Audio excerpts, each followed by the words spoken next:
దాన్ని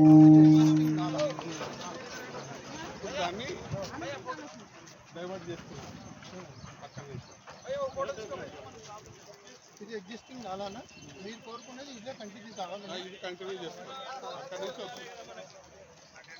colony TR Nagar మధ్యలోంచి లేని నాలాని పెద్ద నాలాగా అంటే 8 ఫీట్ బై 8 ఫీటు డ్రైనేజీని ఇళ్ల మధ్యలోంచి తీసుకెళ్ళడం అనేది కరెక్ట్ కాదు.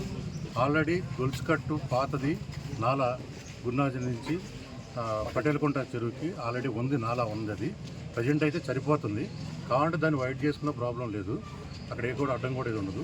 కానీ లేని దగ్గర యూ షేప్లో లెంత్ మామూలుగా ఏంటంటే 100 మీటర్ అయ్యేదాన్ని 500 మీటర్ వచ్చేటట్టుగా ఆ విధంగా వర్క్ పెంచుకుంటూ ఇళ్ల మధ్యలో నుంచి డ్రైనేజ్ తీసుకెళ్ళడం వలన ఇక్కడ ఒక విధమైన కెమికల్ వాసన కానీ ఏదైతే గొబ్బర గ్యాస్ వాసన కానీ అయితే పిల్లలు కానీ అందులో పడ్డారంటే మాత్రం ఇళ్ల మధ్యలో ఉంటుంది. అది పిల్లలు పడినా కానీ పిల్లలకి ప్రాబ్లం అవుతుంది, పెద్దవాళ్ళు పడినా కానీ లారీలు పోయినా కానీ ప్రాబ్లం అవుతుంది.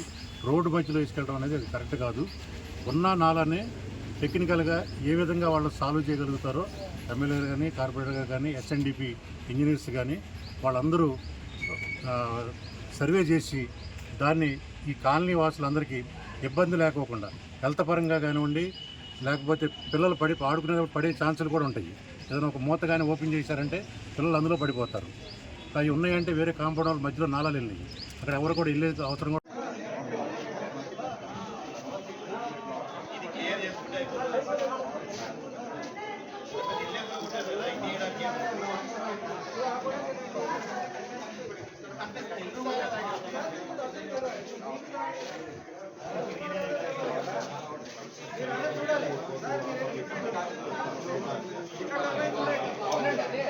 ఇది తెలుసు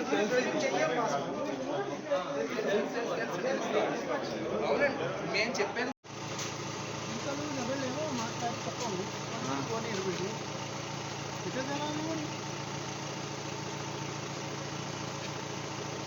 గింజల ముందు వీళ్ళు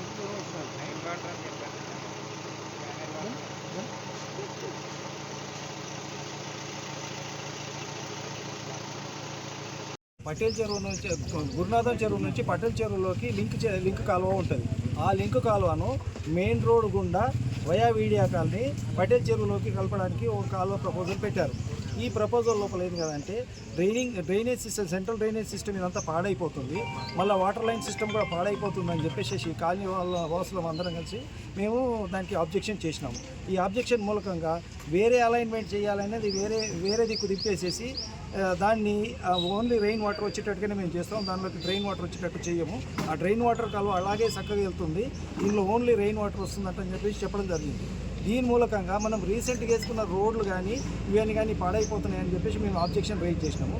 కాబట్టి వాటన్నిటిని పాడు కాకుండా ఇప్పుడు ఎక్కడికైతే కట్టారో అక్కడికే ఉన్నస్ఫలంగా ఆ వర్క్ను స్టాప్ చేసేసి కాలనీ వాసులను అందరినీ ఒక మీటింగ్ లాగా ఏర్పరిచి వాళ్ళ జనరల్ ఒపీనియన్ తీసుకొని ఆ జనరల్ ఒపీనియన్ లోపల దీన్ని ఆపేయడానికి మేము కోరుతున్నామని చెప్పేసి ఎమ్మెల్యే గారికి కార్పొరేటర్ గారికి మేము తెలుపుతున్నాం.